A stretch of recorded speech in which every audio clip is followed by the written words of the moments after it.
Oh, hey, this is Timothy Ratajczak, and on behalf of The Chosen and Against the Tide Media, I want to welcome you to another episode of Chatting with The Chosen.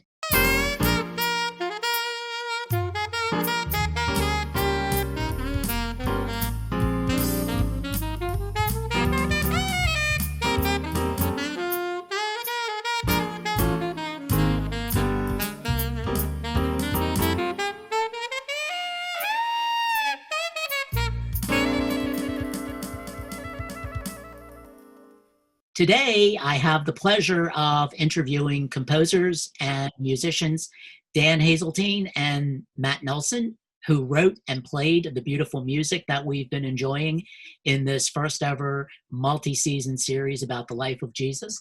Gentlemen, welcome. Thank you. So good to be here. Yes, thank you for having us. So, some of the fans may only be familiar with the two of you via your work with The Chosen. But both of you are seasoned professionals in the music world, and this is not the first time at the rodeo for either of you. So before we step into the interview, please introduce yourselves. Tell us a little bit about your backgrounds, your musical educations, and maybe some of the cool people that you worked with. Oh, man. Mr. Haseltine, you want to go first? Sure. Yeah. Well, when you said rodeo, it reminded me that actually the last rodeo I was at, the announcer said overhead it was somewhere between the mutton busting part of the performance with the kids on the little lambs. He said, "Hey, I just want everybody to just remember to look up at the flag and remember we live in the greatest country in the nation." That's what he said. Greatest country in the nation. So anyway, that aside, I guess I started my musical career as the lead singer of a band called Jars of Clay. I've been a movie fan my entire life, so much so that the first date I went on was a double date with a girl and another couple, and we went and saw Indiana Jones and the Temple of Doom. And while the couple next to me were making out and kissing, I was just attached to the screen, and the girl never wanted to go out with me again because I was so enamored by the movie and all that I was experiencing, and not at all her. But that's kind of where I've sat with movies most of my life. Making music for film has been something I've just absolutely enjoyed doing. There's something spectacular about some of the great film compositions that I've experienced over the years, whether that's, things like E.T. or The Mission, Back to the Future, like these incredible film scores that just, they heightened the ability for me to enter a space that was incredibly wonderful. And that's just what to have the opportunity to be able to do that is something I always wanted to do as a kid, playing keyboards and piano and caring very deeply about cinematic score. So, that's a lot of my background, I guess. On the first Jars of Clay album, you actually got Adrian Belew from King Crimson to produce a couple of tracks. Yeah. How Yes. Yeah. that happened? That's a really good question. We were good friends of a family member of Adrian's, and she actually passed Adrian a demo CD of ours, and then she never told us she did that until he said, "Yeah, I actually like this band," and she said, "Oh, well, would you ever think about working with them?" And I had no idea that would even be possible, but I was a huge Adrian Belew fan. Certainly, his days working with Talking Heads, obviously the King Crimson work that he had done, but always just an incredible innovator. Even still today is an incredible innovator in music and technology. That was a huge thrill to be able to work with him and let him kind of take what we were doing as college musicians and add just some great angles. Another producer of ours that we worked with, a guy named Dennis Herring, said that a great producer knows how to turn corners, and Adrian is one of those guys that I feel like knows how to turn corners when you're making music and trying to get things from one piece to the other and making it kind of startling and just something that people would want to really listen to over and over again. He was great at that.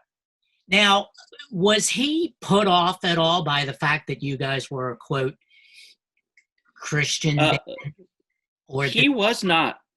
Okay. Yeah, he was not very much at all put out by that, because he himself was a very spiritual man. Adrian, for all of his advancement in music and ability to be really quirky and different and push the envelope, was also very much a family man, and the kind of guy that had a lot of these sort of great traditional values, and so I don't know that it scared him very much. And I think we had a common desire to make music that was compelling, and that I think is a great unifier. Music can transcend a lot of different things, and I think we knew we were working on a project to make it great, and that meant we had to bring all of who we were all the time to the sessions. And the conversation about, well, who believes what, really, it didn't seem to matter that much in those situations. So I guess at the end of the day, if Jars of Clay decided that Adrian Belew was good enough for Frank Zappa and the Talking Heads and yeah, he was good enough for you guys. But the odd thing about it is he never played guitar on our record. We never let him play a guitar. I didn't know that. He played the cello, didn't he? Or yeah, he played the cello, and his engineer played violin. Actually, there's this whole middle kind of Baroque moment in Flood that they actually composed this little piece interlude in the middle of the song. And there's kind of a Gregorian chant thing going on in there. There is that. Yes, the Gregorian chants were all just stolen from some old record sometime. This was the 90s when everybody was sampling anything they could get their hands on. But it's beautiful. It fits perfectly. Okay, second question, and then I promise, Matt, I'm going to get to you. The second thing is, you also worked with one of my heroes, Stephen Lipson, who produced Propaganda, Frankie Goes to Hollywood. He was in that whole Trevor Horn Art of Noise orbit, which for me was a compelling part of my life. How on earth did that happen? That was an interesting choice. We were, that was our second record as a band. As Jars, we really were trying to figure out who we wanted to be. The first record had done so well. You have that sophomore curse on an album, which is, it's usually going to fail. And we knew at that time, though, that we really wanted to make a classic album. We wanted to make something that wasn't just sort of sitting in with all of the trends musically that were going on at the time. And that was the producer that our label actually, the guy named Michael Tedesco was our A&R guy at the time, and over at Jive Records, and he said, you guys really should think about working with this guy Steve Lipson. And I went back and I looked at what he was credited to, and he had done some work with the Simple Minds, had done work with Annie Lennox, and on the Eurythmics and post-Eurythmics stuff that they had done, and I was a huge fan of that, so I knew that he was going to be a guy that would be worth working with. So we went to London, spent time with him in the studio, and he brought in so many incredible musicians, from folks that were part of the band Dream Academy, got to work on that record with us.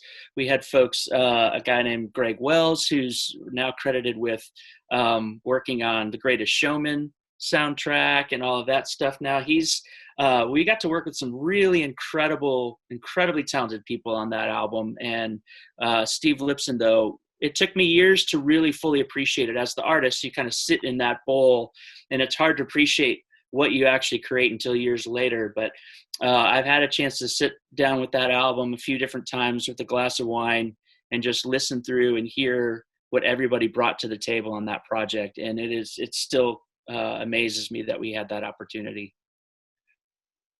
Yes, I would say. So, okay, Matt, your turn. Yeah. Oh, man. show starring Matt Nelson. So what's your story, man? And when you tell it, you better stick to it. I can't guarantee that. I'm all over the place. So the first music I can ever remember hearing, uh, coincidentally, was the 1977 Star Wars music, and my dad played it for us in the living room nightly, and my brother and I danced to the Cantina Band cue. And I mean, that music and John Williams music in general is sewn into my cells, I think, from hearing it at such an early age. My parents were public school music teachers, and so I grew up in classical tradition stuff and started playing guitar, and then started playing in bands myself when I was in high school. Got into the church music scene through the Vineyard, because the Vineyard was doing young cool kid music at that time. And so I got sucked into that world and worked in a church for a while, and was still I went to college and studied cello. So that was really my classical upbringing, was the cello stuff. And so I got a music degree, and was still playing guitar and doing the band stuff on the side and writing songs. And eventually I figured out that I didn't have to play the cello in a classical setting, and I could take it to other places, and that there was room for that voice in other kinds of music. And in fact, really began to enjoy the different channels that were available to me of musical expression, things that my cello teachers would still probably scoff at. But I played with, Dan and I met with Jars of Clay. I played with Jars for a couple of years, and that was how we were introduced with each other. But I've played on, gosh, my credits are fairly wide-ranging in style. I mean, it's everything from acoustic, folky singer-songwriter, all the way up through, I played on sort of an urban hip-hop kind of thing the other day. So pretty all over the map, which might sound really impressive to some people, but but it's almost like I don't feel like I fit in any one place necessarily. That's the other side of the coin. Well, there's nothing wrong with that. And a point I want to make is that I had the pleasure of meeting Rick Wakeman last year. And Wakeman, who is a lovely man and very funny, had told me that it was no use being a keyboard virtuoso anymore, because if he played really something tricky or fast on a record now, people would just assume that it was generated in the studio. So I guess what I'm asking you is, with sampling technology and computers, and you can get a cello to sound like a cello electronically, why would you still want to get a real cello? What's the advantage of having a real cello player? I mean, it's a really great question. I think the answers to that now are probably going to be less relevant in the future as samples get better and better. But the one thing that I think is probably the value of having a human play the instrument is that there is literally the element of surprise, and anything can happen at any time. And they're trying to build that kind of human unpredictability into samples. And they've come a long way with doing that, but I don't know that processing there's a spontaneity about having a real human play a real instrument on the spot in a room that is, I can almost say 100% can never be completely captured by an algorithm or a sample, but at some point they're going to get close. I don't know. I think, which is funny because a lot of session work that I do nowadays actually sort of embraces, they ask me to play less perfectly, and they try to get a little more of the spontaneity out of the sound of the instrument so that when people listen to it, they will know that it's a real human and not a sample. So we've reached this weird other end of the circle thing now. I guess it's about as absurd as asking a computer to write poetry, you know. Maybe it can, but I don't know whether it'll be any good. So my other question to you, agreed. Matt, is you got to play with Cheap Trick. Please tell us a little bit about that.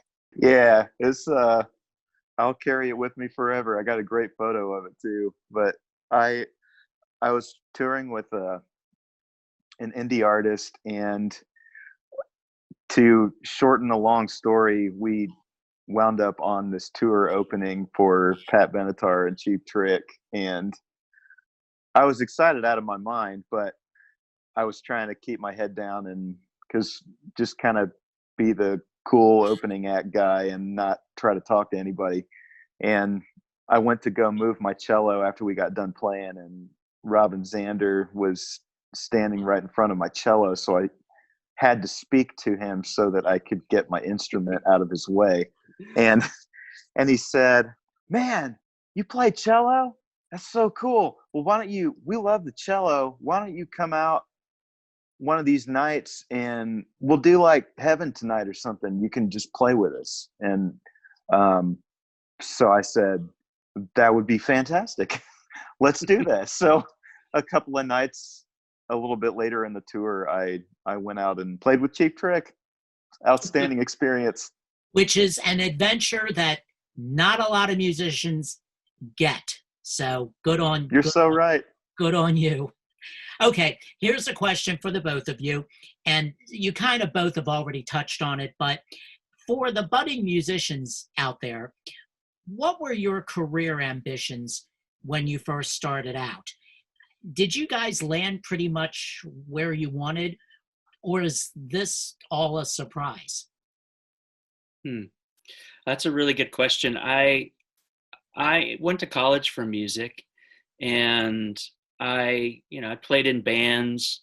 I started playing music when I was 6, playing piano, and found that it was a good way to just make sense of the world that I was in. I spent a lot of time with a synthesizer or a couple synthesizers making music in a solitary space in my room, just to get away from things a lot when I was a kid. So music was very much an important piece of my world, and I had hoped that that after playing in bands in high school, that by the time I got to college, there would be something in it for me. I could find a way into playing with a band or being a songwriter of some kind. I had no idea what that would really look like. I certainly had ideas and visions. I'd seen enough live shows and had been devouring music my whole life that I knew that I wanted to make music and I wanted it to be innovative and I wanted it to be beautiful. But I don't know that I could say that it was something I was banking on, or I felt like I would be able to make a career out of it. Music was always the thing that everyone said, well, I always have a backup. No one ever really gets to do what they want to do. But at this point, I've had more of those moments where I've been standing someplace and have kind of gone outside of myself to look down and go, I can't even believe that this is what I get to do. That this is happening right now, that this day that I get to be here. And so it would be pretty easy for me now to say, yeah, I've done what I've had always hoped that I'd be able to do. Not a lot of people get to say that. Yeah, I'm one of them. I always wanted to write for the movies, and for my sins, that's exactly what I'm doing. So, yes.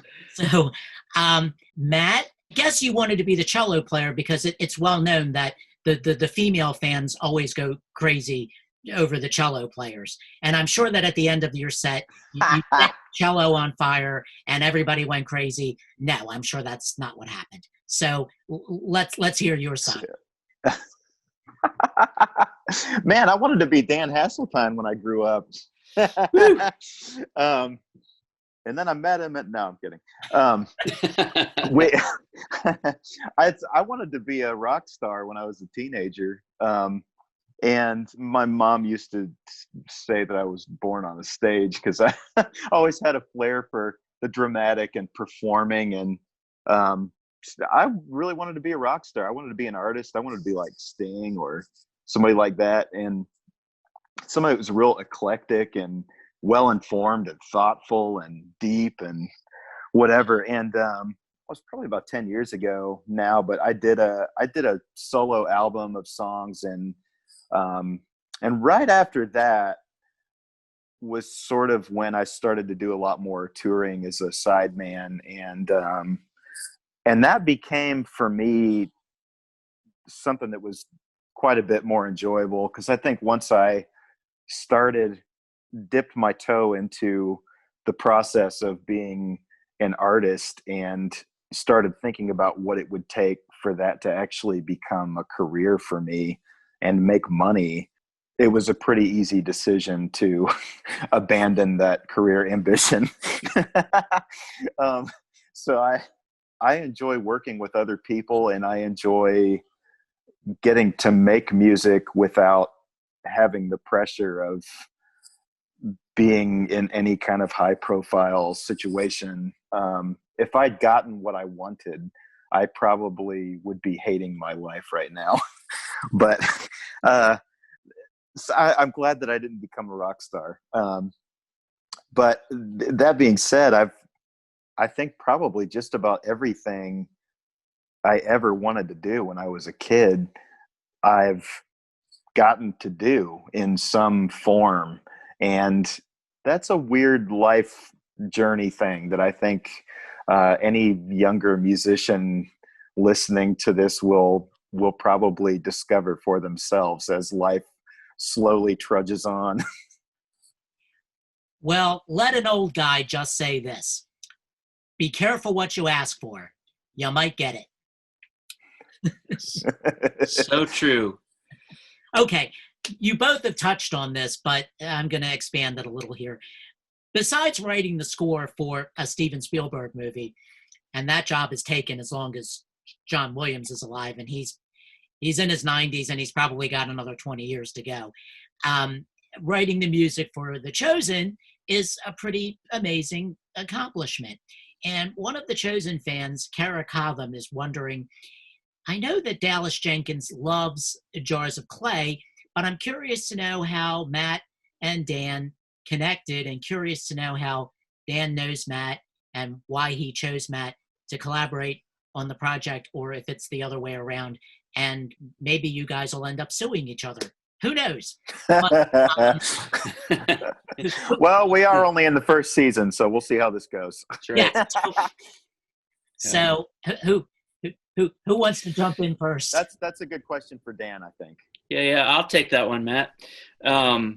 Dallas Jenkins, he's been a long-time friend of mine. We met at some Christian conference years and years ago, and found that we actually had very similar ideas about the way art could engage with issues of faith, or and we both were fairly disgruntled over the way that Christian film had kind of been utilized. It was very much, it just felt like it was propaganda. It felt like it was overly prescriptive and short on good stories and truth telling. And it's the quote, Walker Piercy's quote from The Moviegoer. He talks about bad books, and he says bad books lie, and they lie most of all about the human condition.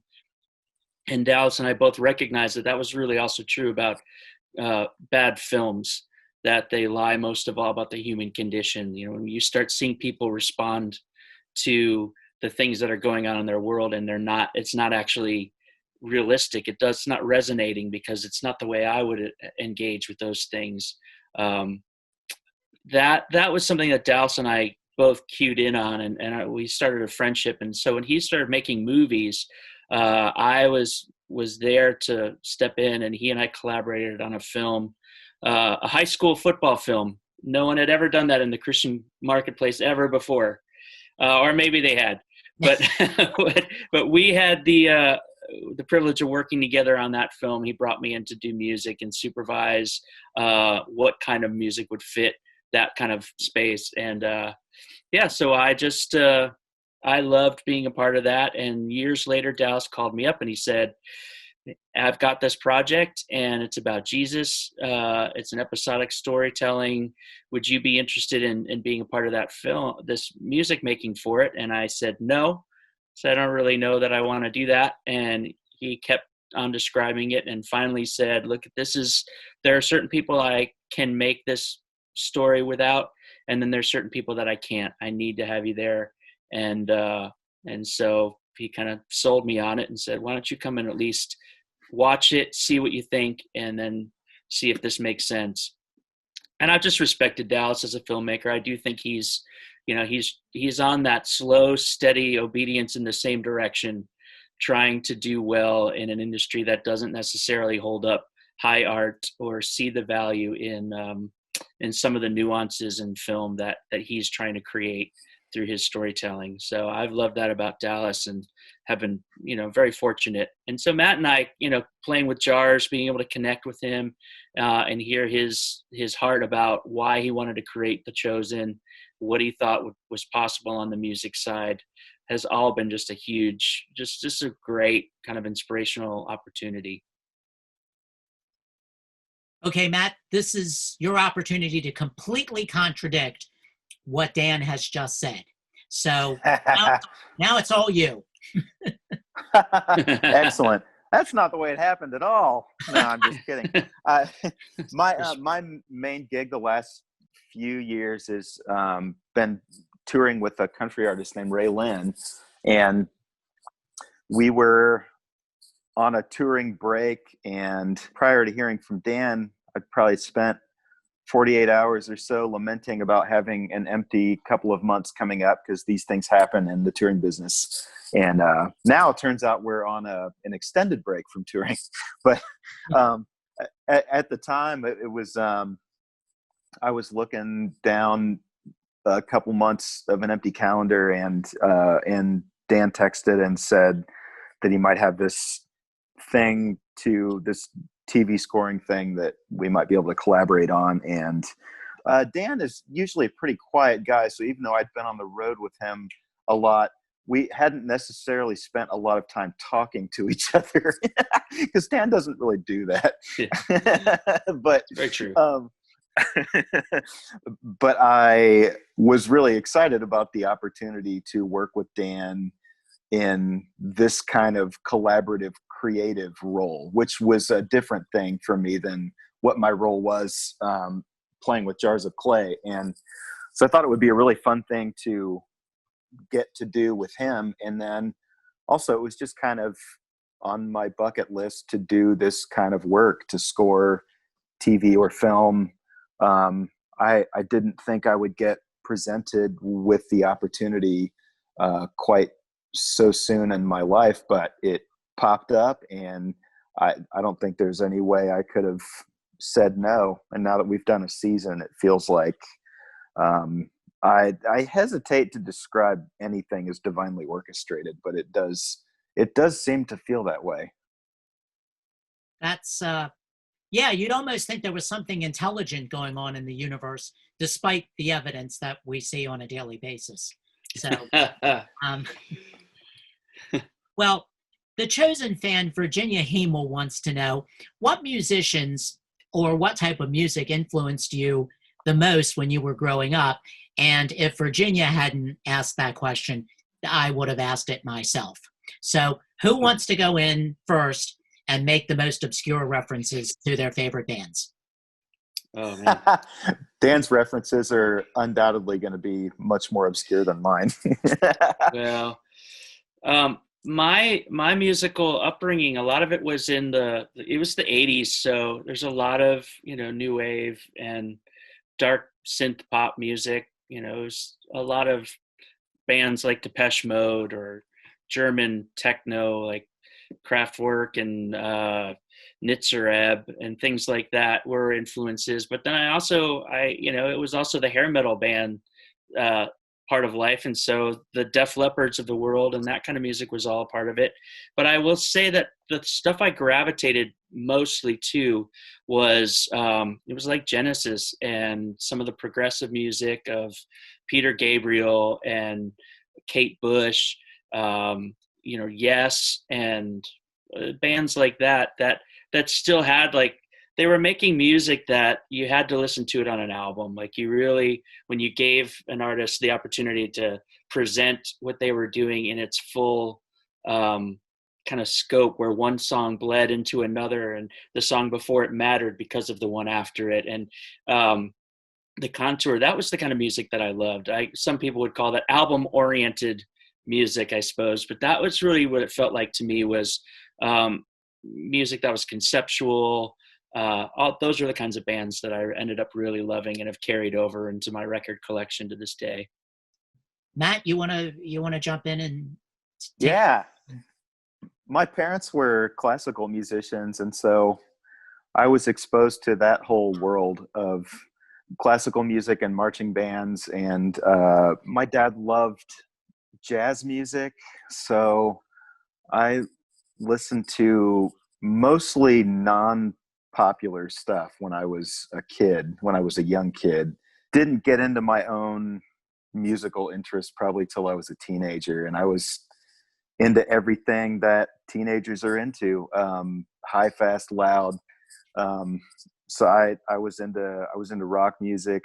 Those albums that my parents played for me when I was a kid, and the classical tradition is something that I'm never going to really be able to get away from. My father was a trumpet player and a stickler for anything that was done at a high caliber. So my dad could really appreciate anything that someone had engaged intentionally. He could find something about it that was interesting to him or that he could appreciate. And I think that's probably what I've carried with me. That's been the most constant thread. So probably my biggest influence of music was probably my dad. If not directly, just the way that I listen to music and the way that I appreciate it or don't, I think had a lot to do with the way my dad saw and understood music. I'm only going to throw this out because it sounds to me like we have some common ground here. It seems to me that a lot of the English progressive bands like Yes and Genesis, Emerson, Lake and Palmer, the Moody Blues, all those guys got their feet wet with church music. If they hadn't been in a church choir, or they hadn't been forced to learn how to play the piano or whatever, their careers might have gone in a different direction. Does that resonate with either one of you? Yeah, absolutely. Mm-hmm. I grew up in Protestant denominational churches. I went to several different denominational churches growing up. My parents weren't very loyal to any particular denomination. But the church music thing, for me as a kid, growing up watching my dad do his holiday gigs, because he was a trumpet player. So I'd go with my dad, watch him play gigs, and heard countless Christmas and Easter cantatas and church music presentations. And then when I was a teenager, that turned more into, when I started going to the Vineyard, I was probably 14 or 15 years old, and figuring out that I could play guitar in church, and I could engage that interest that I had in rock music, and man, that kept me playing, not only playing music, but maybe more importantly, playing music with other people. And that was a huge part of my development as a musician. And yeah, but certainly that's, and I think the special emphasis of playing music in a religious setting solidified the spiritual connection to music. If it wasn't already there and introduced to me through my parents, it became solidified, certainly, by participating in music in any sort of church scenario. It tied those things for me that in a way that I can't unsee it. Yeah. And your experience? Yeah, mine was, I was actually raised early on in the Catholic Church. And so what's interesting about the way music found its way to me through the Catholic Church was that a lot of it was choral music. But it was always very reverent, very beautiful. It's the music that was coming out of great cathedrals, and you would hear these incredible pieces, and even to the extent of like taking field trips and going to a cathedral where they had just an immense pipe organ, and they would play it and you would just feel it in your chest. That kind of stuff has always stuck with me. But then I also, my brother and my father were guitar players, and they would play in a church service, and they would be pulling music from artists like John Michael Talbot, which would create these kind of beautiful modal lines for the guitar, and which with really just soaring kind of melodies attached to them. And I really fell in love with that also. I found my way. I stumbled into a Keith Green album at some point, which was a little bit of a different take on all of that.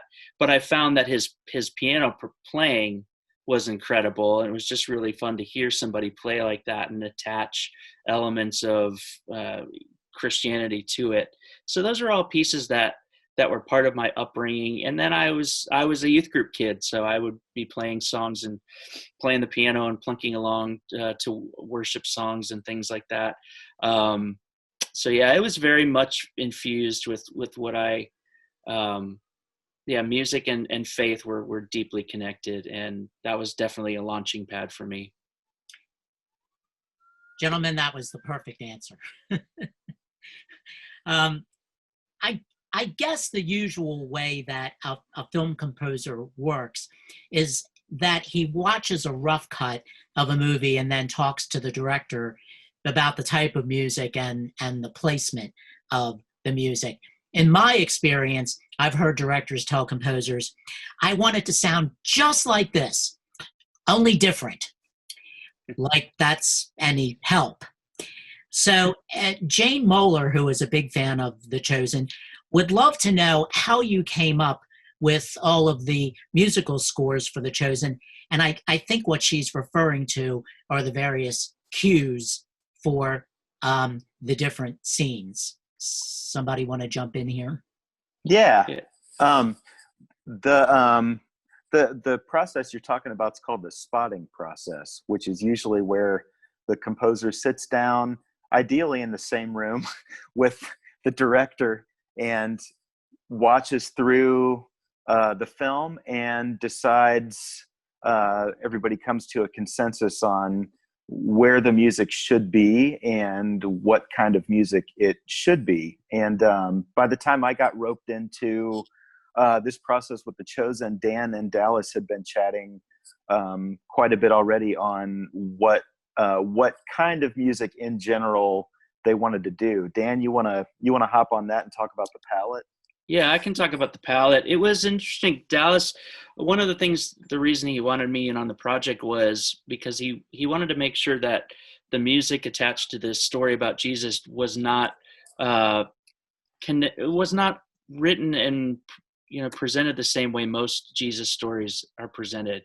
A lot of really sentimental string patches, a lot of very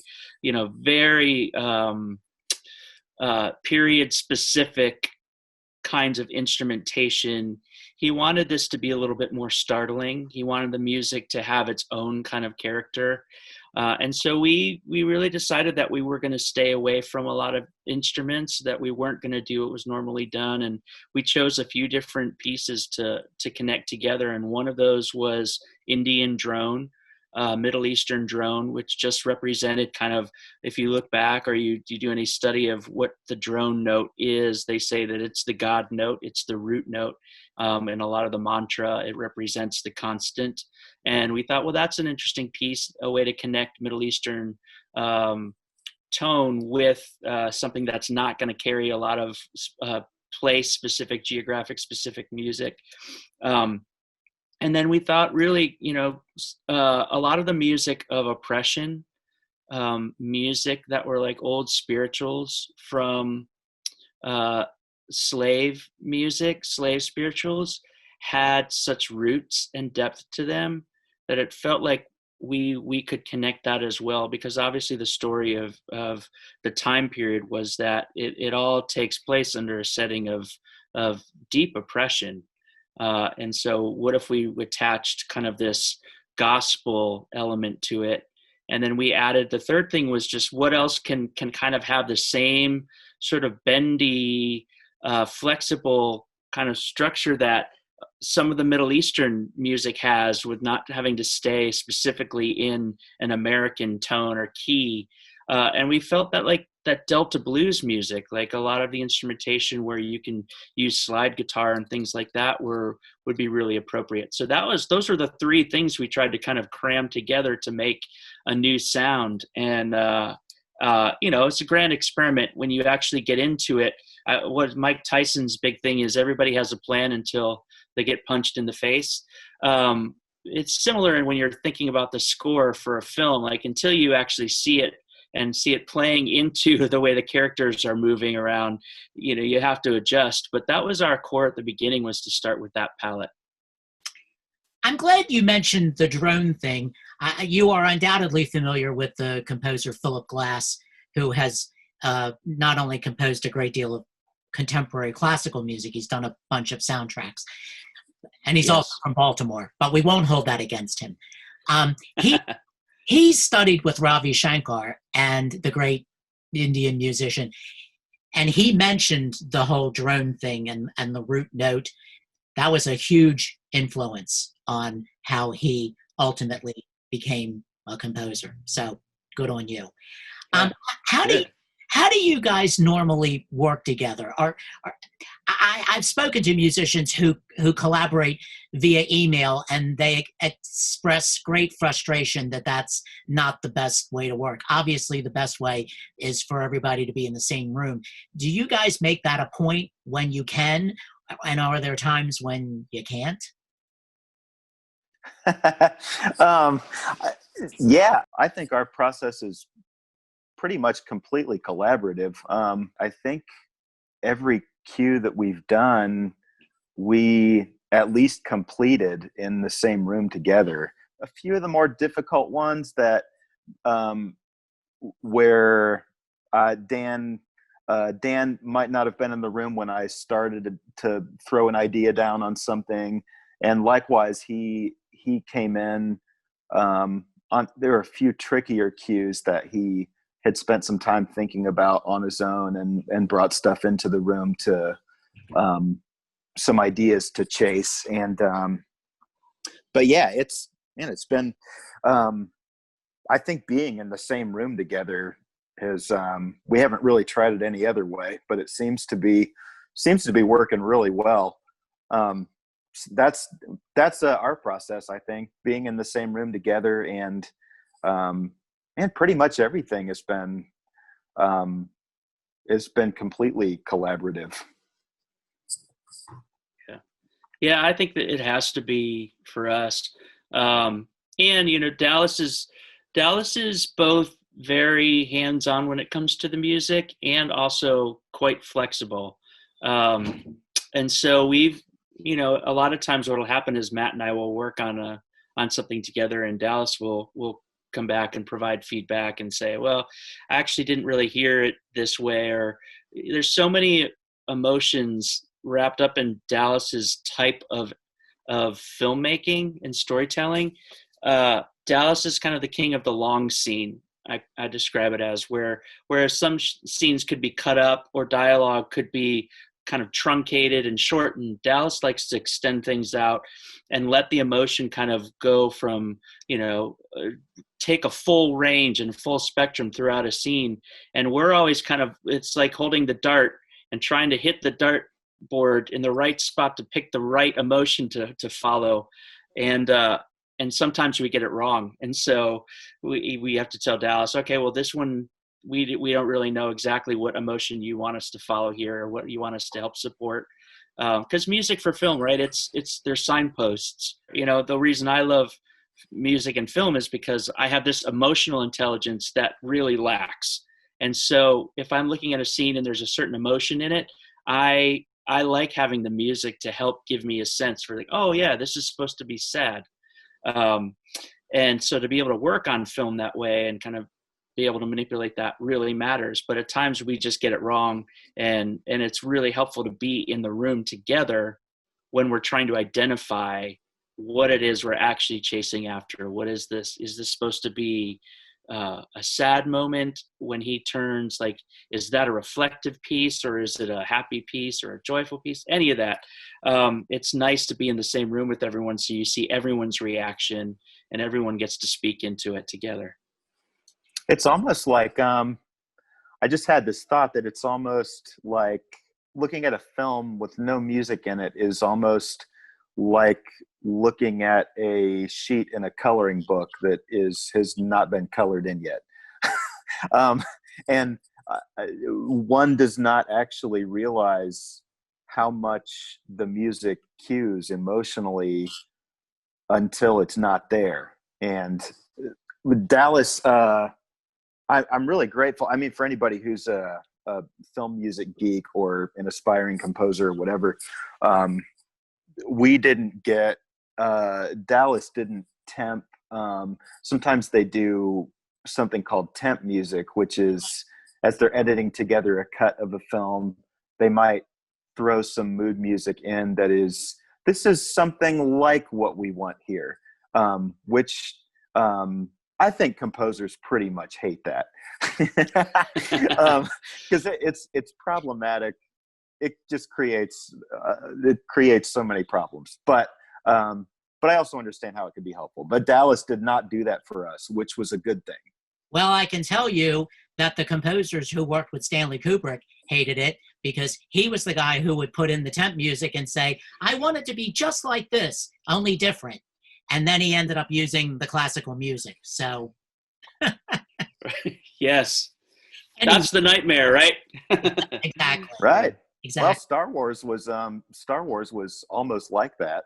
That it was temped with some pretty well-known pieces of classical music, and then old Johnny Williams said, "No, I think this needs to be an original score where we can develop themes over the course of the entire film," and he fought a good fight. I wish I had known that because a couple of summers ago, I got to go backstage at a Toto concert, and Joseph Williams, who is the son of John Williams, is their lead singer. Yeah. I wish I had known that, and I could have asked him that story, but I didn't want to ask him about his dad because I figured everybody wanted to ask him about his dad, so I left that off. So here's a cool question from fan Ricky Howard. And you guys have already kind of touched on this, but maybe elaborate a little. How is the process for writing songs for a series different than writing for an album? Is there any difference? I guess that the mood and everything plays into this. I think Dan's answer is going to be longer than mine, so I'll get my short order in real quick. I think looking at it from a purely mechanical standpoint, there's a lot more music that goes into a television show than, I mean, if you're talking about, I think we averaged probably 15 or so, between 15 and 20 cues per episode, something like that. Not all of them were that heavy, but the sheer amount of music is a lot more than what would be written for an album. And another thing is that it's not, I'm not writing something to just serve my own creative expression or what I want to say. And in fact, that I learned pretty quickly that that's utterly counterproductive to the entire process. So a lot of young writers and composers are not really used to having their work critiqued so thoroughly and so immediately. So sort of nothing is sacred at any moment. I have to be ready to throw out a cue that is just not right for the tone. So it's in my experience, just a completely different kind of process. I agree. I will say also that, yeah, they really are completely different animals all together, because when you're doing a film score or an episodic score like we're doing, the good news is we get to take themes and they reemerge throughout the album. There's very few pop records or albums that you make for a band where you get to revisit melodies as much as, occasionally you'll hear Sting revisit an old Police song in one of his newer songs or something, but it's always just a nod. It's not like there's a full album of, we've heard all those songs before, and now he's just changing the lyrics to all of them, but actually I feel melody. like he's done a couple of those albums now. Well, I feel like we have go on.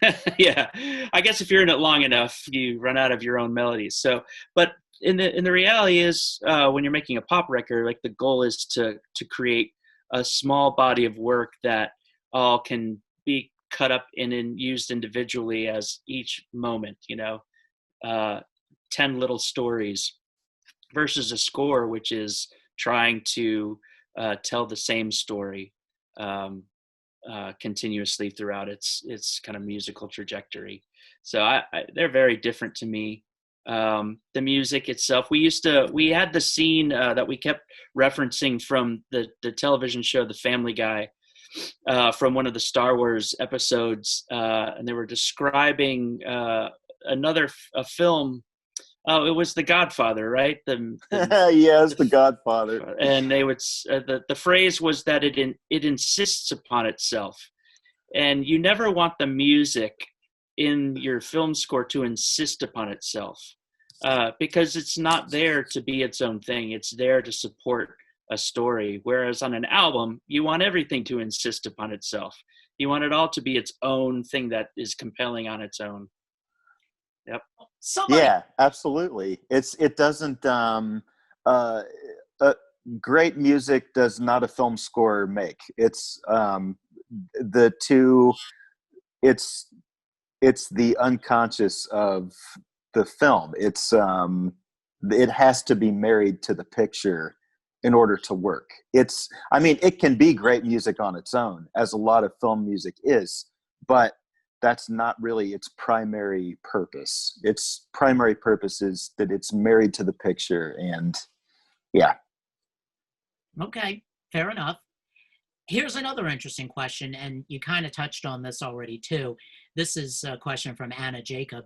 What have been some of the ways to bring cultural and historical instruments and tunes to a modern day project? You touched on the drone thing with the Indian music.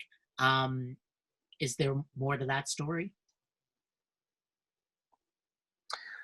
Yeah, Matt, this is all you, because you're the one who plays all the stringed instruments. Yeah, I think period pieces present a difficulty in that, if we're, and I mean, this doesn't just apply to music. For Dallas and for The Chosen, this applies across the board, to language, to wardrobe, to sets, to everything. I mean, some of the disciples were using an iPhone 1, when actually at that point they had already had 2 or 3 upgrades since then.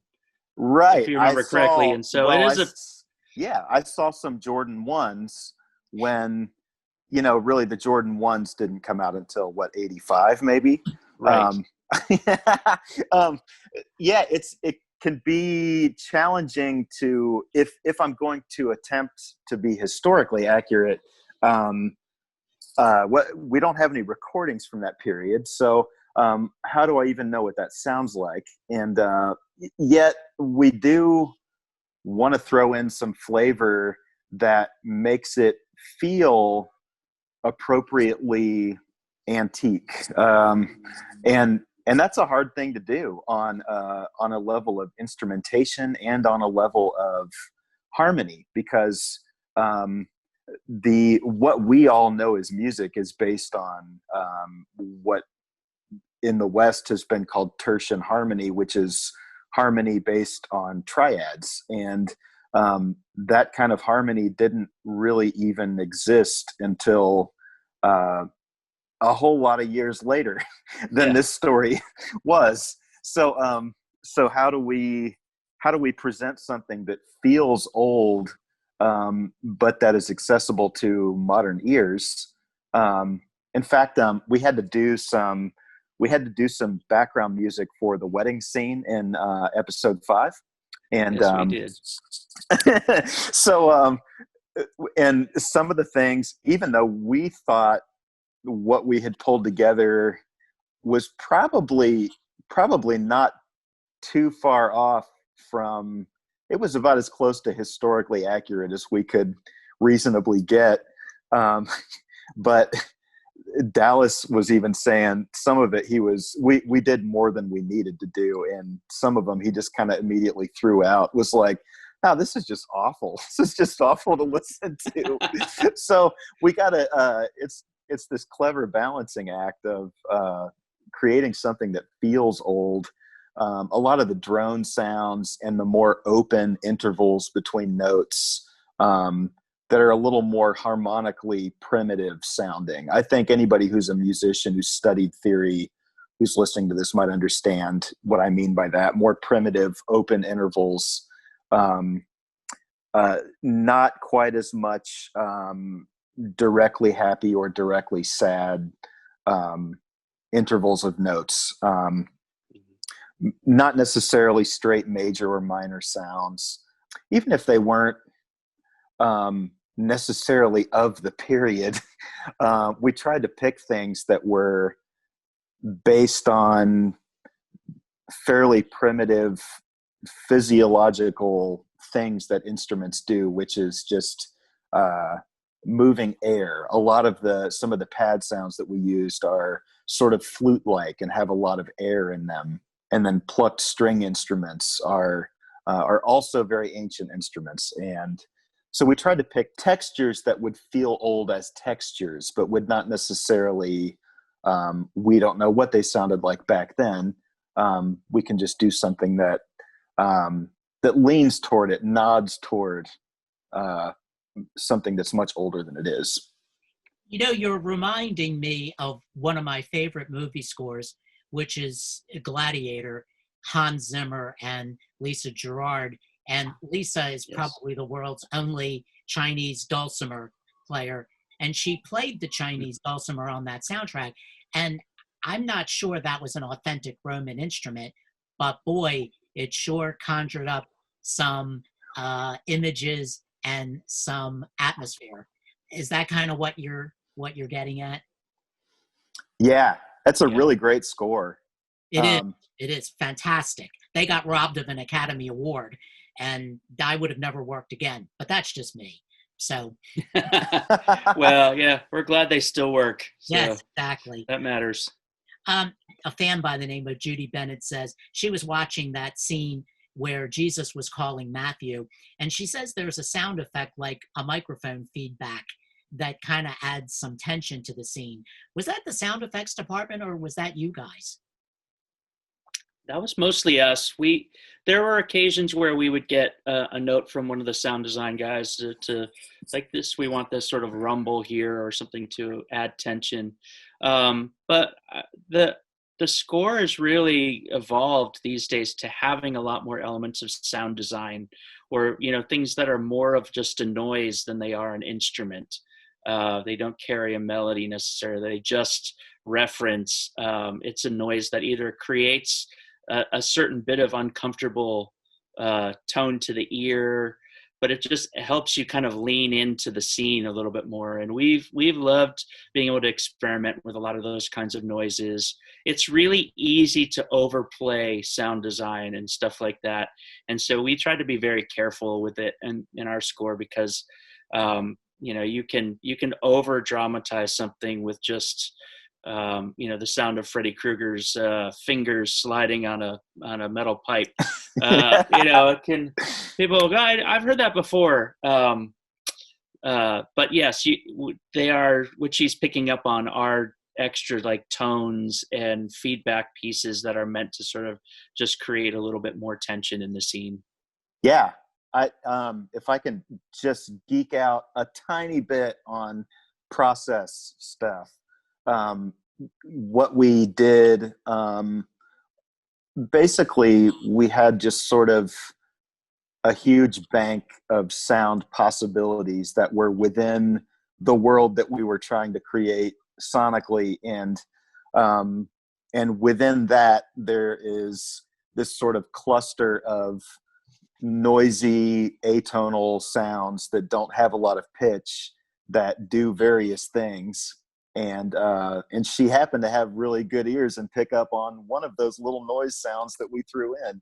Yeah. But that's, Dan, you were saying it's an interesting thing that modern movies and TV, the lines between sound design and score are just sort of increasingly blurry. So I'll be kind of, I wonder if we'll be doing actors dialogue too at some point, or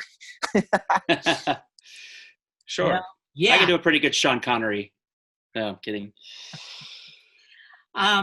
Christian Zantua wants to know, how do you create music that is full of meaning and make it more beautiful because of the message you want to relay?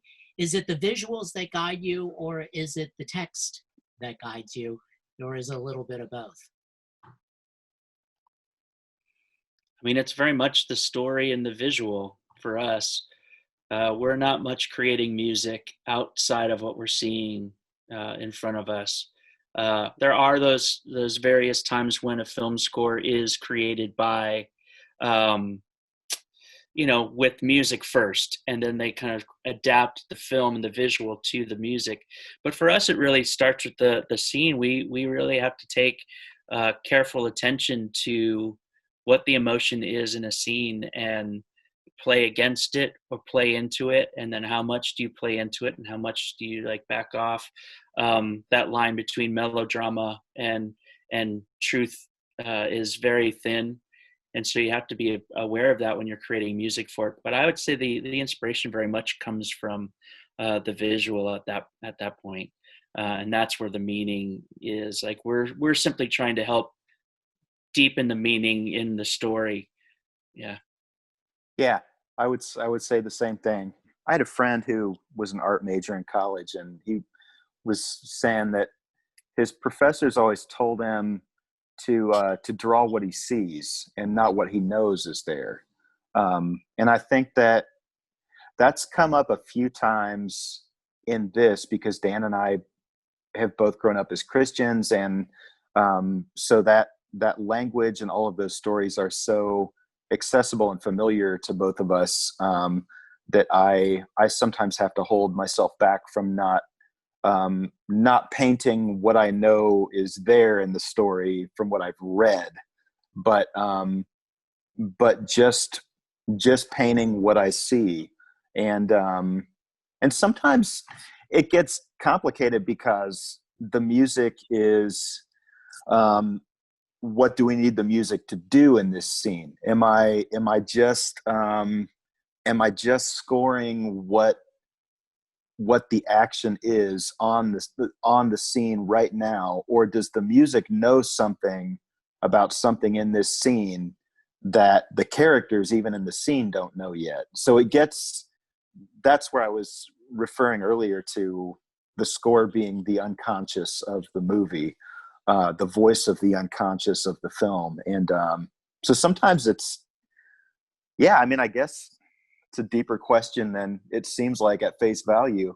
So I think it's probably some of both, but I probably 70% of the time, at least, it's being in the moment and what's going on in this moment, and what emotion do we need to underline or draw a circle around in this particular scene. Yeah, there's a lot of memory element too, like as you described, Matt, when you said it's, sometimes the music knows things that the character doesn't. Sometimes the music reminds the viewer of an emotion they felt at a different point. that they want them to come back to. That's and a great point. It's a remembrance, and it's where themes come into play a lot of times. And what we were doing was you would hear a certain theme happen, which really was just a cue for a certain kind of emotion that maybe even the scene itself wasn't presenting, but we wanted the viewer to feel. We wanted them to remember that, and to where it would connect with that current moment. And so it's really, the music does provide that bit of that breadcrumb trail. So that's pretty neat. It's kind of like Jaws, actually. I was thinking about that. The way just that two note motif in Jaws. I mean, how it plays along to what's happening, but then there are also times in the movie where it subverts your expectations, and you see the shark and you don't hear the music first, and so it surprises you. It's interesting. Yes. Yeah, the music, I think, in that case is supposed to be like, uh-oh, something bad's going to happen. And sometimes it doesn't. You get thrown off. So that's an interesting point. One of the first times I ever heard a Jars of Clay song, Five Candles, was on the soundtrack to a movie that I'm not even going to mention. But we all know that a musician or a band's appearance on a movie soundtrack can potentially make their career. And I guess the best example would be the Simple Minds' Don't You Forget About Me on The Breakfast Club. And that song, ironically, didn't sound like a hit single to Brian Ferry. So that was a huge mistake on his part. But nevertheless, is the composition of soundtracks the future for the both of you? Or is just this right now a creative diversion? And I guess what I'm trying to say is, would you be happy to do this for the rest of your career? I would be happy to be doing film scoring. I really enjoy it, but I'm actually really happy in any area of music. Like, I've been able to do some jingle writing, and that is its own challenge. Writing pop songs, collaborating in different elements like that.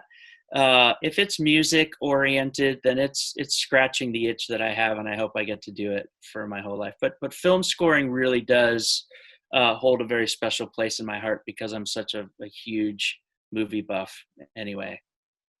Yeah, I think it's probably about the same for me. I have a little studio here at my place, and I record cello and strings for other clients, and I tour as well. At least when COVID-19 is not a thing, I tour. But to be honest with you, this collaborating with Dan on The Chosen, I think whatever it is that bites people and they become film composers has bitten me, I think, and if my career moves in that direction, how much of that is in my control, I don't think I know. But if I could only pick one thing to do for the rest of my musical career, I think it would probably be this kind of work. I've really fallen in love with the process, and it's such a multifaceted discipline, and it involves maybe one of my favorite things about it is that nobody can be the hero. It doesn't depend on just one person succeeding well at their job. It's not just a good director and you have a good movie. It's not that simple. It has to do with collaborating with other human beings, and it's a thing that we built and not I. And I love it. I love the process, and if I couldn't do anything else, I'd be in heaven. Well said. A fan, Jonathan Tay, has a question. You guys have already kind of subliminally given this one away, but is there any cinematic composer or composers that influenced you particularly? I guess Hans Zimmer, I guess John Williams. Is there somebody else you can throw out there that might catch me off guard? I don't know if any answer I would give would catch you off guard personally, but Thank you. A couple of other names for me that are important in that world are Thomas Newman and probably Alan Silvestri. But Thomas Newman just has such, I mean, I love all the, what I know to be sort of the modern classic film score composers that are in the John Williams language category, typical sort of big Hollywood orchestra sound. And I love that sound, but I think Thomas Newman for me just perfectly embodies the sound of the more modern film score world. There's certainly others have taken it further than he has, but I think that his voice is really important in modern stuff. Yeah, I think for me, I'll add just a few onto that. I think I fell in love with Danny Elfman's score to Edward Scissorhands, which I absolutely loved growing up. I think Peter Gabriel, which is not someone you typically think of as a film score, as a composer, but his work on The Last Temptation of Christ and then on Rabbit Proof Fence, both just really incredible works. I agree with the Thomas Newman. I mean, the score to Shawshank Redemption for me is still one of the most beautiful and breathtaking, inspiring kind of pieces of work. And then a guy also that I don't know that his space is he's more of a sound design synth guy, but Jan Johansson, who passed away just I think last year. Also, his works also are very very beautiful, and I love kind of the sparse nature of what he creates. So those are all people on my list. Absolutely, I was surprised you didn't go Trent Reznor and Atticus Ross. Yeah, because that's right? Another. Yes, I mean that's another really important. And they're just sort of the most recent guys who are band guys turned film composers. Yeah. But I was listening to a podcast about the Mark Knopfler score to The Princess Bride, which is a very polarizing score, by the way, right? Most people hate it. Yeah, and it does exactly what it's supposed to do. Yes. But there was this thought about like why did Rob Reiner hire Mark Knopfler to do that score? And there's a thing about the band guy turned film composer, which a lot of well-known film composers are. And it's because I think it gets back to, this circles back around to that human spontaneity that I was talking about, that rock musicians and guys who play by ear, or who grew up playing in bands, just seem to have a certain kind of immediacy about their approach and about what they write, and they're sensitive to the moment. And I don't know that necessarily is a mark of empathy, or I don't know what to attribute that to, but I think it certainly is true. Yeah, that's the improvisational element of music. Being able to not just look and read a piece of music off of a sheet, but to be able to feel it and take an emotion and then run with it. That does feel like it's a vital piece of creating good music that should attach itself to film. And parenthetically, Trevor Rabin, who of course was once a member of Yes, wrote Owner of a Lonely Heart. Yes. And now has a substantial career as a composer. He once said of a CERT director, who I'm not going to name, that the guy didn't want it good, he just wanted it loud. And I hope you guys never get yourselves in that situation. Okay, shifting gears here, we do have to talk about this. We should mention the great Ruby Amanfu, who sings the theme song, yes, Walk on Water, which should be released as a single because it would only be a huge hit. Ruby is a remarkably talented singer and songwriter who was recently nominated for a Grammy Award. And a chosen fan, Barbara Schiffman Dardunas, would like to know, and I'd like to know, how did you find her? Oh, Ruby is a Nashville treasure. And so we're in Nashville, Tennessee, and she has been she's one of the sweetest and most talented collaborators. Most people would say if Ruby has been a part of their album or project, the people walk away just having had their life brightened immensely. She's an incredible singer-songwriter, incredibly talented. I guess I first met Ruby, this have to be years and years ago. She was part of a duo called Sam and Ruby, and they were making kind of folk music in Nashville. And then after that, she had been part of a few different projects that I had worked on, and I had just had fallen in love with her voice. And when we were thinking about someone who could create just a very emotional, guttural kind of gospel voice, but also had just the versatility to also move into some other spaces, Middle Eastern music, even.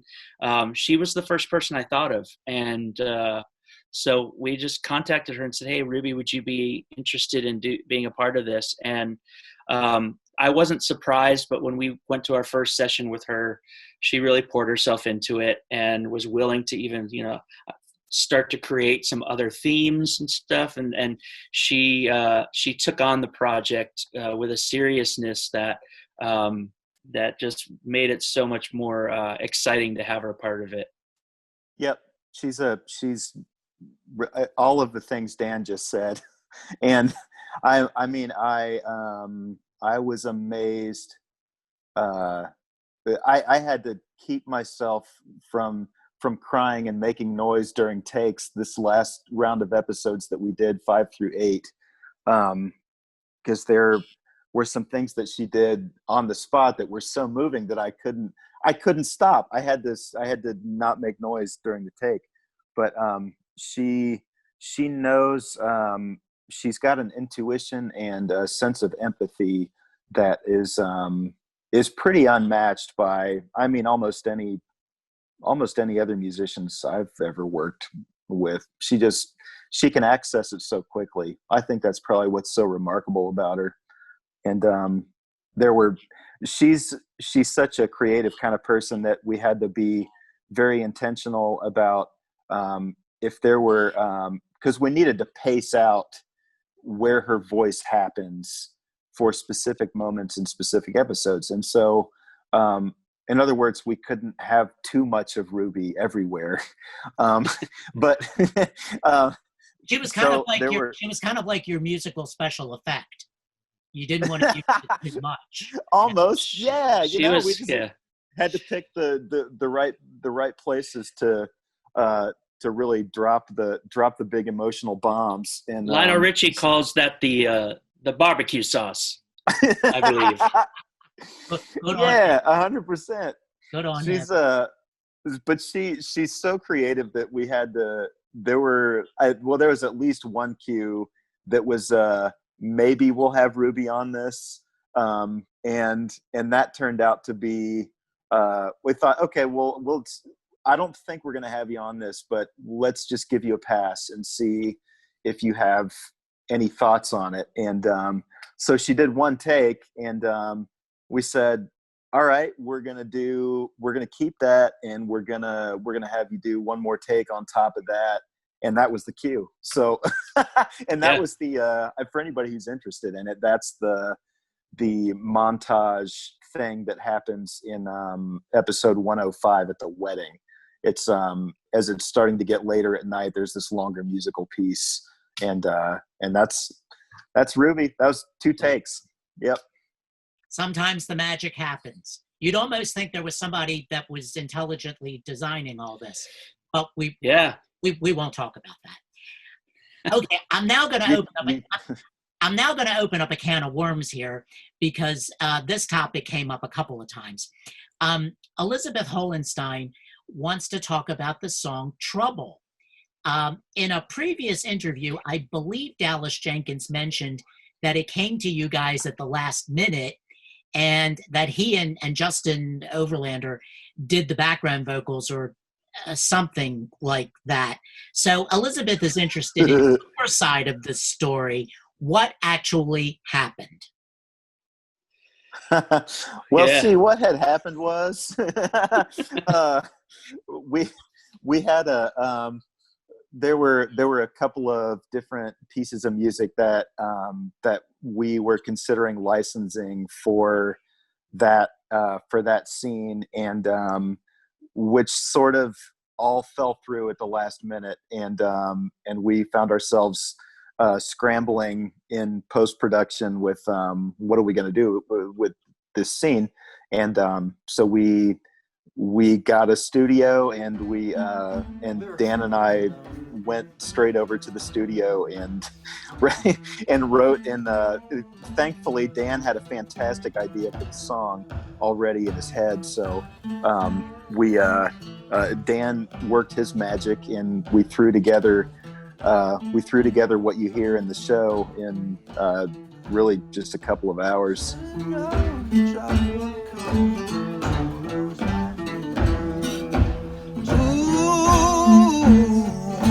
Trouble,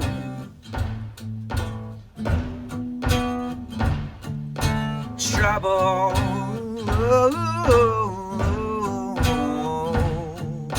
trouble. The background vocal thing was Dan and Dallas and Justin were in the studio with us after they wrapped at the post room, and we said, hey, we're gonna do some gang background vocals on this. Why don't you come in and do it with us? And so it was all of us in the room doing these gang background vocals. Go ahead, Dan. You're gonna say something. No, I was just gonna. They did also hand claps. There's a lot of hand claps at the end of that they were also part of. So we'll give him credit as a percussionist as well. So the story has an element of truth. So I'm happy to hear that nobody got their stories crossed. Sorry, I should have cut us off.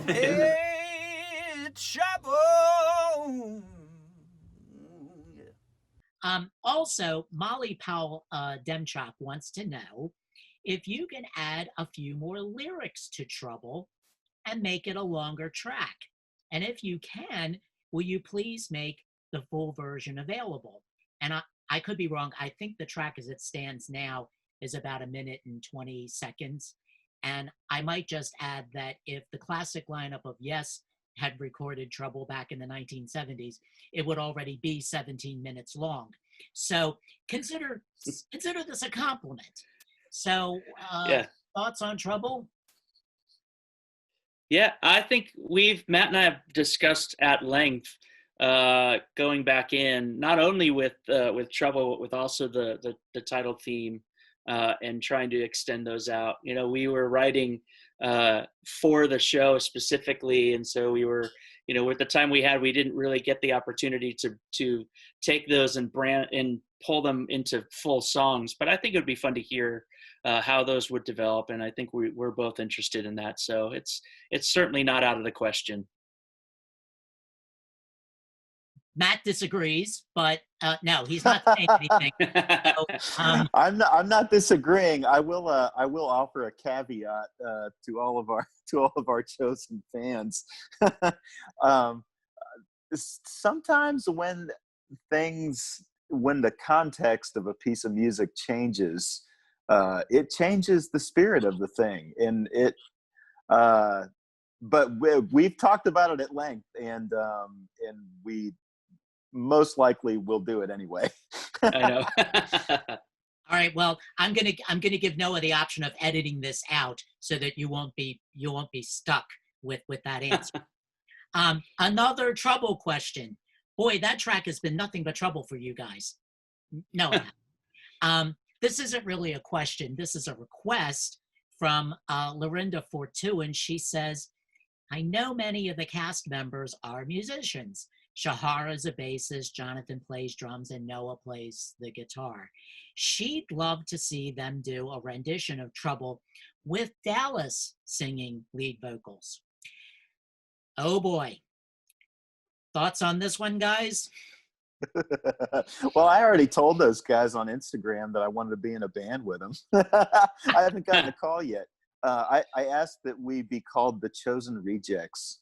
I don't know if that was that band name was neither confirmed nor denied by the cast. So I can't speak to that, but I would love to be in a band with those guys. Yeah.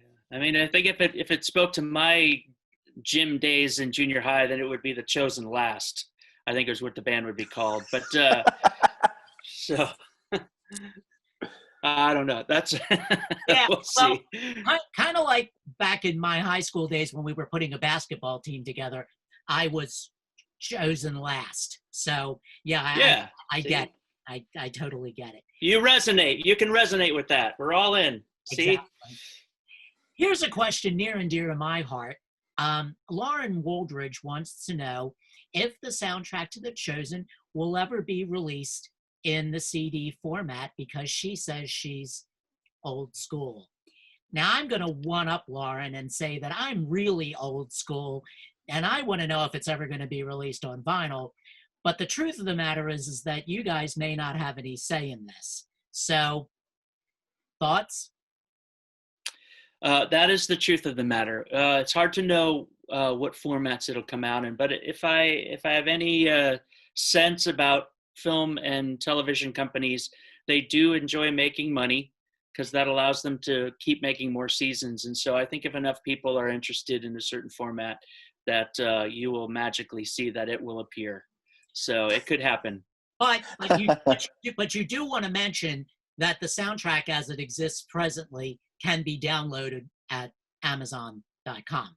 You want to mention that? Okay. Yes, it is available at all of your normal digital retailers, or if you stream Spotify, Apple Music, it's probably on Tidal as well. It's all of the usual suspects.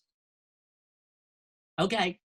I'm looking forward to a picture disc on vinyl of The Chosen, with the fishes and the stuff, because I think that would be really cool. Yes.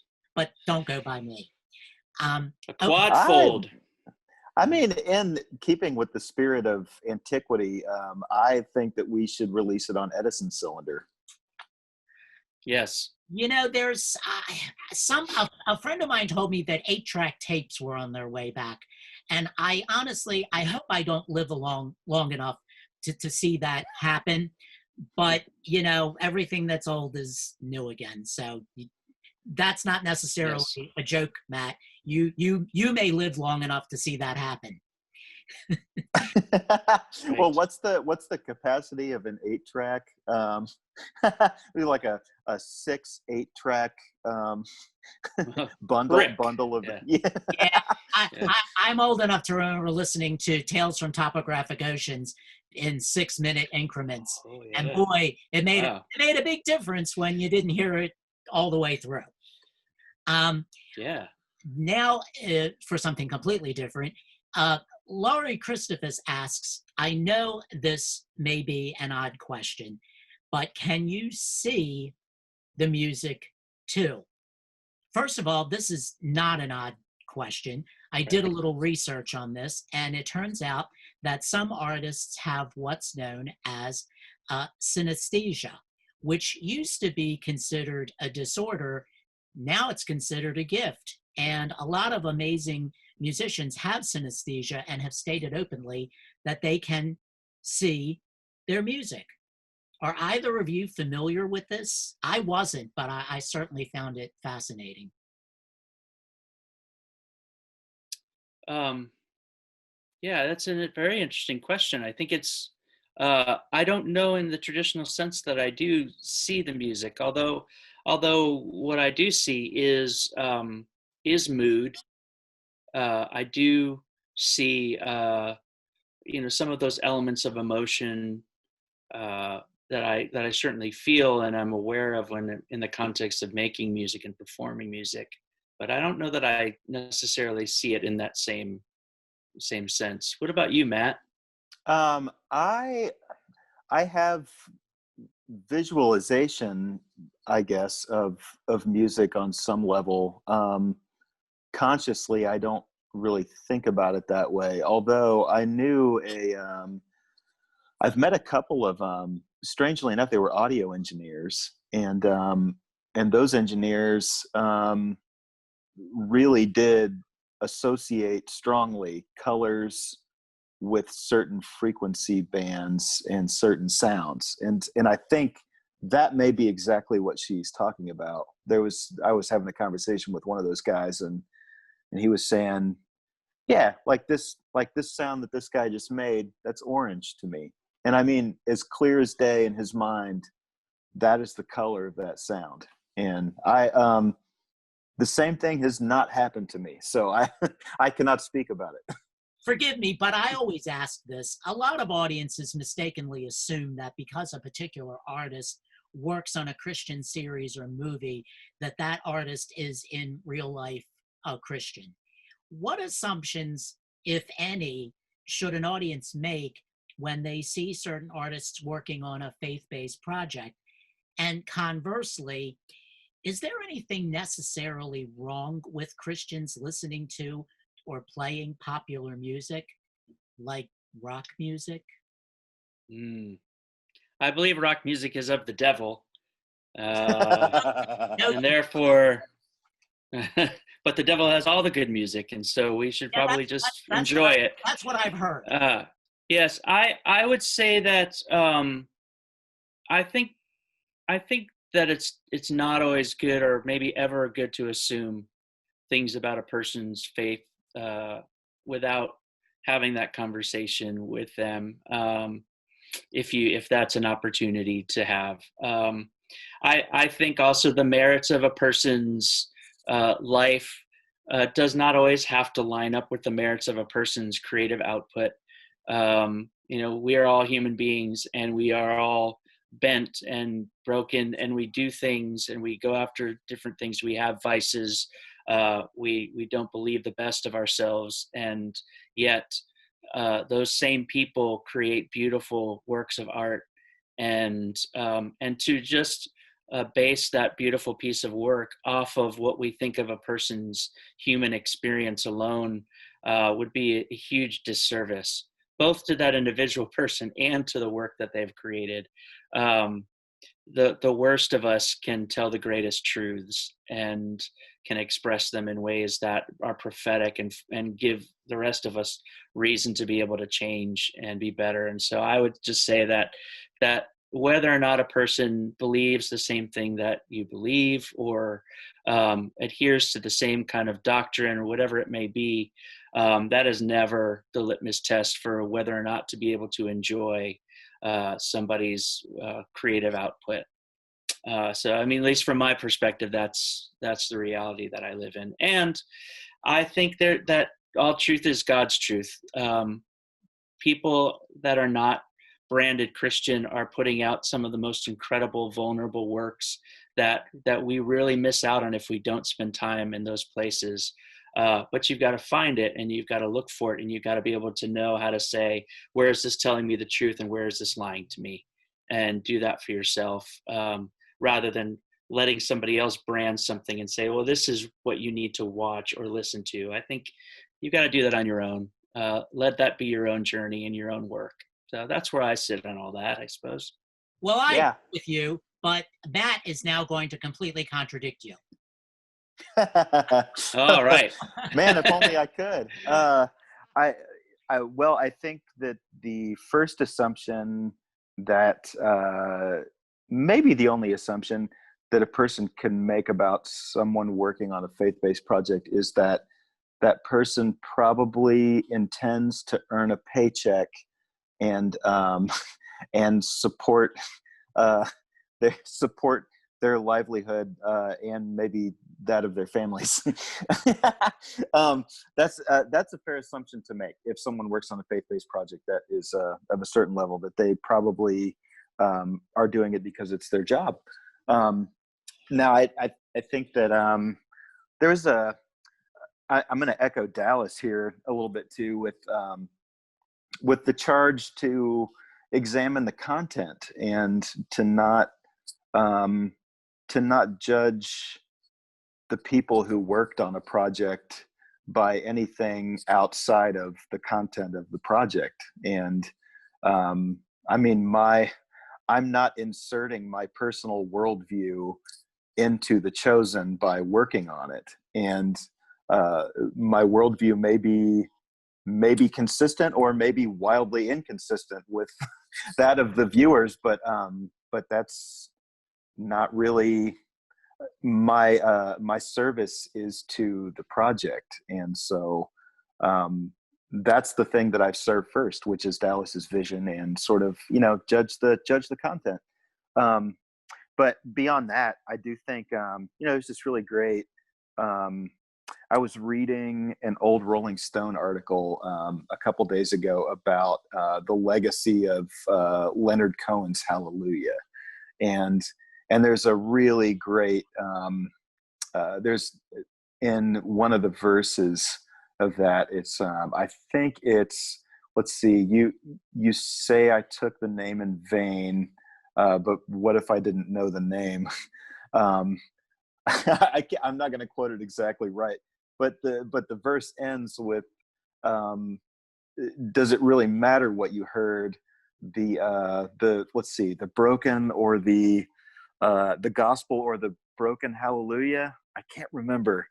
So the interview was, the piece I read was basically saying that the content is the content, and I bring, as a viewer, I bring my own experience into that.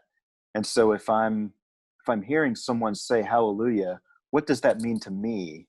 And it doesn't necessarily matter as much what was intended by the person singing it, or the person who pushed record in the studio, or the person operating the camera. It's still a hallelujah. And maybe the last thing I would say about that is that some of the most moving sacred music to me is some of the most moving choral music I've ever heard. Sacred music was ironically written by people who were professed atheists. How's that for irony? Well, So yeah. yeah. I'm a huge Velvet Underground and Lou Reed fan. Yeah. And on the third Velvet Underground album, there's a song called Jesus, and that Lou Reed wrote. And this lyric is very simple. It's Jesus, Jesus, help me find my proper place. And it's really kind of a prayer. And yet when it came out, Lou Reed, who was Jewish, was not raised in a Christian household. Everyone said, do you mean this as a joke? Is this something you're being snarky? And he said, like the Brooklyn New Yorker that he was, what? Just because I'm Jewish, I can't mention Jesus? Yeah. He can't be an influence? So Yeah. all that you're saying is perfectly valid. So Yeah, I think a person that it goes both ways. That a person I would have no problem with a person who doesn't share my belief system working on a project that was in tune with my values. I don't think one could make a fair judgment in either direction. A Christian working on something that's not a Christian project, or someone who's not a Christian working on something that was deeply Christian. Well, are you guys old enough to remember the band Kansas? And Kerry, Oh yeah. He came Totally. He had his big come to Jesus moment, which ultimately resulted in him having to leave the band that he founded. But when he did his first solo record, he got Ronnie James Dio, of all people, to sing on it. And Ronnie James Dio was into that nasty metal. Oh yeah. And Christians were horrified when they found out that Ronnie James Dio was on a Kerry Livgren record. And I think it was Kerry's observation that, hey, this might be Ronnie James Dio's only opportunity to hear anything about the gospel. Why wouldn't I want to work with him? So his broad-mindedness, well, ultimately we don't know what happened to Ronnie James Dio. Right. we hope for the best, but Yeah. you can't say that Kerry didn't give it his best shot. Sure. So Well, yeah, and I think it was Bob Carlyle who wrote Butterfly Kisses and was, this massive Christian artist who is actually the voice you hear singing "Girls, Girls, Girls" on the Motley Crue song. So is it really? well, yeah, he is a That's session singer, hilarious. and it sounds great. I had not. There you go. Okay. Yeah. I think just to if I can button it up a little bit, I think regardless of anybody's personal lives, anybody who's worked on this show, I think that there's a thing that is bigger than all of us that transcends our own little individual belief systems, that makes itself known in this show. And I think that that's the important, that's the weight of it for me. That's the gravity. I hope that's what everyone takes away from it. Yeah. So what's next for musically for you guys? Recording, performing concerts, just composing? Is it a little early to write your memoirs, but what's next? We better start writing our memoirs soon, though, because we're going to start forgetting everything. Next for me, continuing to do writing every day. That's a discipline that I have, is just to sit down at the piano and write something. So that matters, just to be singing and enjoying music. Aside from that, nothing necessarily on the professional front. It looks like we are gonna jump into another season of The Chosen. I believe Dallas has been sharing some of that with fans. So I know that at some point the whistle's gonna blow, and the coach is gonna put us in, and we're gonna be ready for that. Yeah, that's that for sure is something I'm looking forward to. Hopefully later this year. And I will keep writing instrumental music. I have an instrumental side project called King Penguin that's instrumental strings and pianos and pretty things. And so I'm going to keep composing on the side and making string music and playing on records for people that I like. And well, there are rumors of we can cut this out later, I guess, if we need to, but should we blow the doors open on a podcast idea, Dan? We are considering a podcast. Yes. Yeah. We can't tell you that much about it, other than it's going to be really, really fantastic. And I think anybody who loves film music will find it interesting. Yeah. He literally has just been texting me about it in the last couple of days, so I totally put him on the spot. Great. Yes. Listen, I do my own stupid podcast about collecting records, and I don't know that any of it's informative, but it is funny. So, I mean, I hope that the folks are enjoying it.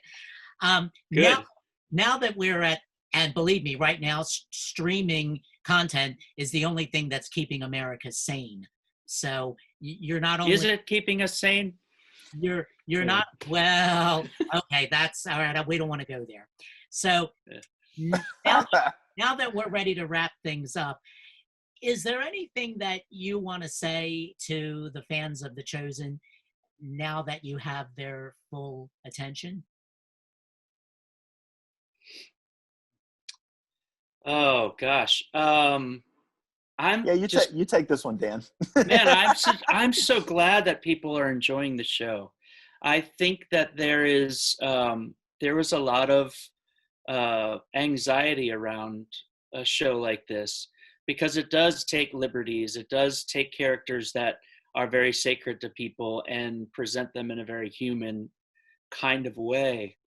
And so, we had a tendency was that it could be offensive, or that it could tell the wrong kind of story. And people wouldn't enjoy it, or they wouldn't see it for the great gift that I think the show is. And so I'm really just thankful that people are starting to watch it, that they really are getting a lot out of it. They're finding it meaningful, and just keep supporting it, because this is not a show with $1 billion budget from a huge network.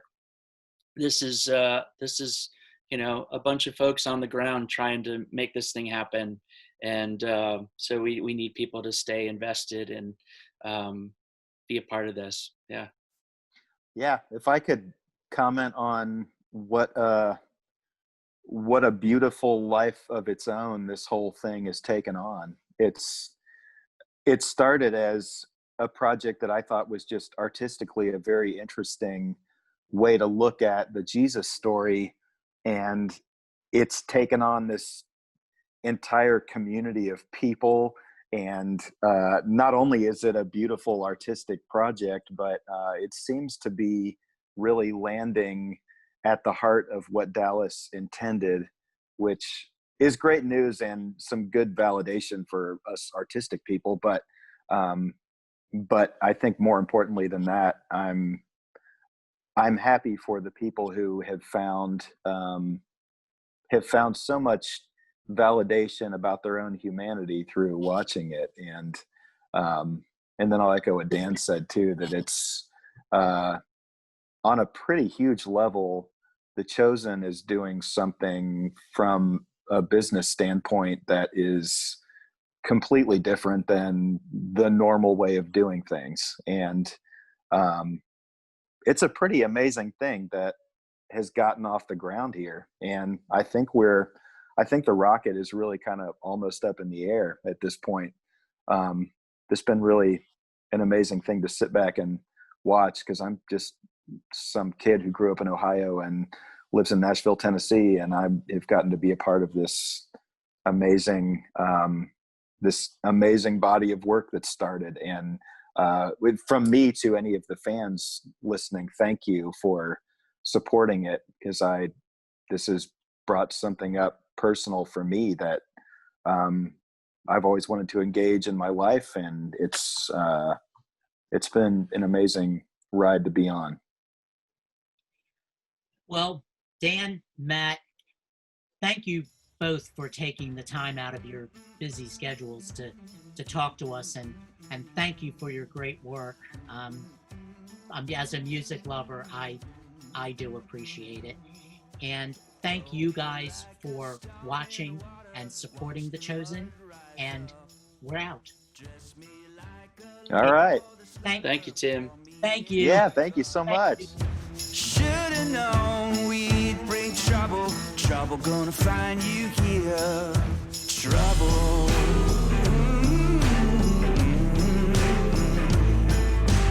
Trouble.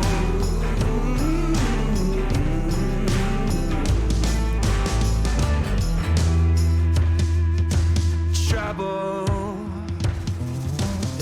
Hey, it's Dallas. I'm the creator of The Chosen, and yes, season 1 of The Chosen is complete. All 8 episodes, they're available right now. You can look up The Chosen in the App Store or Google Play, and we're easy to find. You can download it and be watching within minutes. And in fact, it's unprecedented technology. You can connect to almost any device you have directly, and you don't even need a subscription. So I hope you'll check out season 1 of The Chosen right now.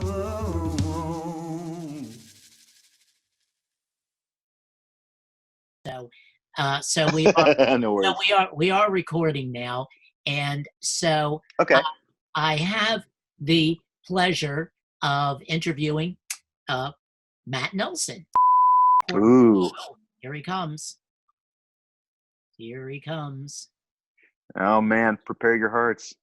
I sincerely. Hey, there he is, live and in person. Hey, everyone. Ah, Just grabbing some. man. Gotta put my cans on here. Yeah, you're Oh, right. jeez. Right, exactly. I knew he was going to show up more professional than I was. Right. Not so much. Hey, Yeah. listen, this is a Prada necktie, okay? I wouldn't wear this for just anybody. Hey, I appreciate that. Well, So do I. This is an actual cotton blend T-shirt. Yeah. and you know who wears Prada. So keep Yeah. Well, yeah, it's true. It's a good point. that Yes. in mind. Okay, so we're already in progress here. Not the interview. Good. Yeah. Just banter mostly. Story of my life. We're just Yeah. So basically, this is the first time I've ever interviewed two people simultaneously. So please don't beat me up too badly. The second thing is, normally I direct this on the fly by taking myself out of the picture. But because this is voice activated and there's 3 of us, so what you're seeing on the screen is not going to be what I'm seeing. So when I ask a question, the person who talks is going to be full screen. So I guess what I'm instructing you to do is to try not to talk over each other, because it'll get confused. And I don't care who starts or who jumps in, but I want both of you to answer the questions, and I think these are general enough questions that you can both weigh in on it. And in advance, I certainly want to apologize for any harm your appearance with me is going to cause your career. So, I appreciate that. Thank you. okay. I don't know that you want to be associated with us. Well, listen, at the end of the day, it's fine. It's all good. So let's just jump right in here. And I've already pre-recorded my questions separately. So if my audio isn't that good, he can cut to me. And you guys, like I said, will be full screen. So he has the flexibility of cutting back and forth. And if he wants to cut in footage of Jerry Lewis, he also has that option as well. Although why he'd want to do that. That's fantastic. Which you may have already mentioned this. Would it be wise for us each, since with the internet as the internet is, to just be recording our audio as well, that we can send to you in a way, even if it's just on a voice note on an iPhone? That way, at least, if something glitches, would that be helpful? Yes. And I'm speaking as just your interviewer. I'm not the poor schmuck that's going to edit this. But yes, whenever you give the editor more stuff to play around with, it is better. Good. So that's a good thought. Okay, I know you guys are. Good. I'll just keep a recording going. Okay, and I know this is going to sound really strange to you guys, but I usually do this like a musician. I count myself in, and then we start the interview. So. It's that goes.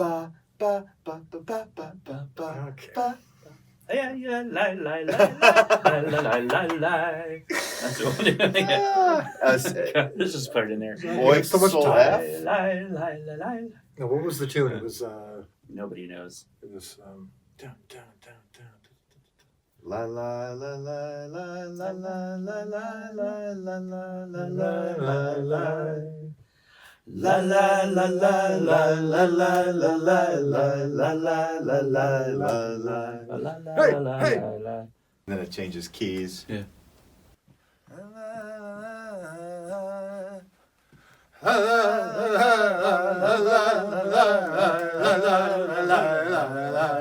Hey.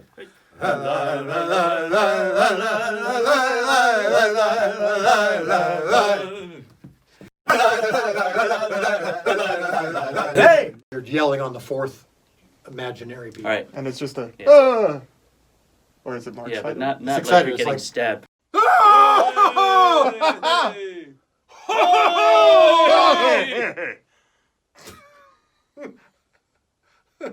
Was that Justin? No? There you go. It was Matt. Oh. The reason I love music and film is because I am intelligent. I have this emotional intelligence that really lacks. Matt, where can they get these fine t-shirts? TheChosenMerch.com. TheChosenMerch.com. Yep. And what will they find there? Well, you got them for the men's, you got them for the women's, Got them for the little ones, little humans. And if you got like a little pet fish or something, you probably got something for the pet fish too. I don't think that we make them that small. And we're out. All right. Thank you, Tim. Thank you. Yeah, thank you so much. Thank you for indulging me here. This is wonderful. Even though I landed in the movie business, I've always been a music fan, and that's always kind of the to talk to people who make the music and live the music and tour the music, and it's really a blessing. I know a lot of musicians who could never grasp the brass ring, and I think that the both of you are sophisticated enough to know that talent and success in the music business don't have anything to do with each other. There's a boatload of really talented musicians out there who just can't find their audience. Yeah. So. Well said. Tim, we'll have to get on the phone again at some point and just talk records at some point. I do want to get the both of you on my podcast at some point. I was hoping to do that today, but you know what? We're running out of time, and you probably have a doctor's appointment. So my my guess is that we will talk again. You guys have worked with some really interesting people that were some heroes of mine, obviously, and I would just love to hear more about Adrian Belew and Cheap Trick and all the I would love that. I would love that so much. All right, we'll do it. So thank you guys so much. Thanks, Tim. Both of you, and we'll talk soon. You too. All right, see you, Matt. All right. See you, man. Bye.